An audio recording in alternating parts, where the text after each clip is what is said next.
One of the things we see all the time on Instagram anymore is people trying to hit bombs.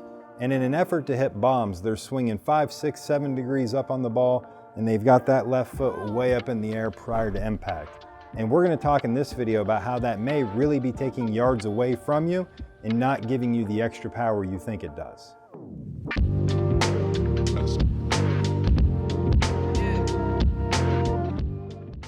So when we talk about the jumping left foot, what is it that's going on? And what's happening is we're actually seeing a lot of vertical force. So we've talked about how we measure vertical force using our swing cat dual motion plates, and we've talked about how that can be a great tool for a lot of golfers. But there is a point where too much vertical force really starts to cause issues within the golf swing. So when we see a jumping left foot, I think typically the best way to think of it is when we see that left foot going up early, we can kind of see that the upper body is moving behind the lower body when that happens. And because this left foot is coming off the ground, the pressure is actually moving back to the right side of the body or the trail side. So James Lights did a great job labeling this as a catapult, to where the person is literally getting catapulted backwards. Now the problem is that the golf ball's here and I got to get the golf club over there, so I have to pick my left side up and move it out of the way for the golf club to have somewhere to go in that situation. So what we want to understand is that we want to use vertical force, but we have to understand that when our left foot is disconnected from the ground, we're not able to create an action force that's able to withstand the reaction. So if our left foot's off the ground, our pressure's on our trail side, and it's going to be very difficult for us to hit the quality of golf shot that we're looking for. So like we said, a lot of people see this jumping left foot where we get the club back, left foot goes back and around, and we see a lot of our long drive guys kind of pulling that move off. And the reason is because they're trying to maximize all these forces, create as fast of an impulse as possible to create as much speed as possible.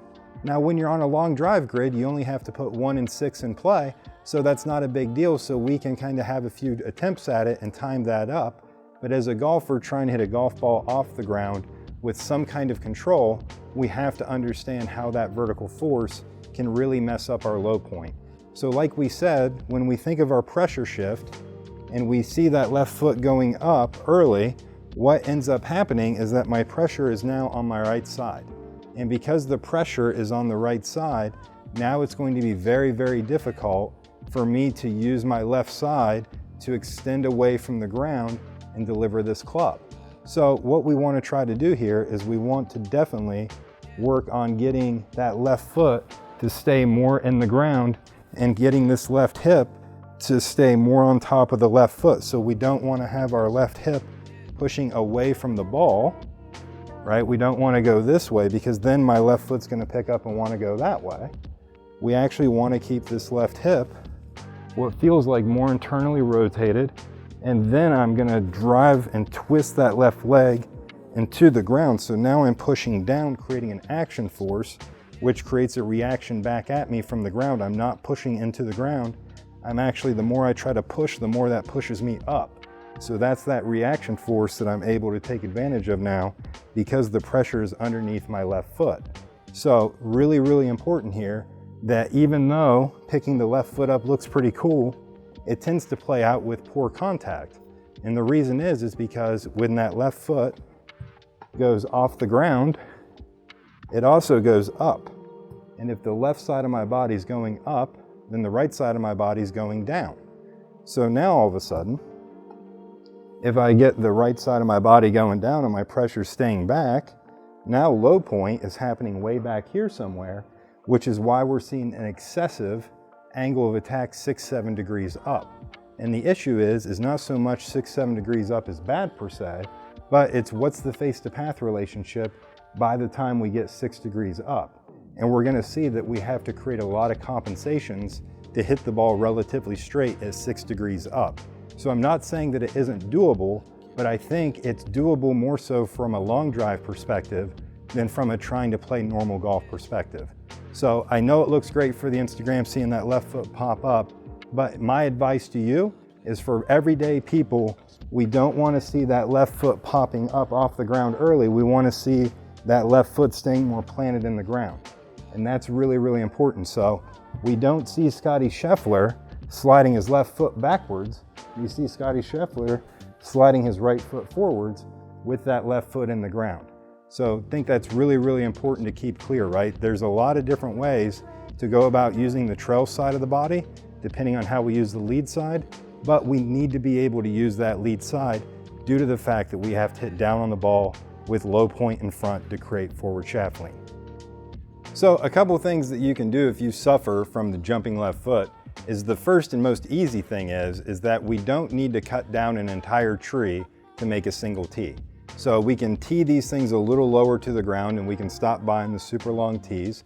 I think that would be super good for everybody, right? Because if we think about having the tee super tall and the ball's kind of sitting up, now all of a sudden I kind of want to kind of hang back and swing up to kind of catch that, right? So that's going to kind of encourage that left foot to want to lift because of that pressure wanting to be back to create an angle up on the ball.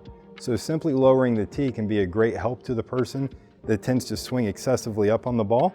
And another great drill is something you can do. You can find our old video on the flamingo drill if you go back and look on our YouTube page a little bit. And the flamingo drill is really great because what it does is it kind of forces us into using this lead side. And when I say it forces us, the reason that is because I'm just going to keep all my pressure left.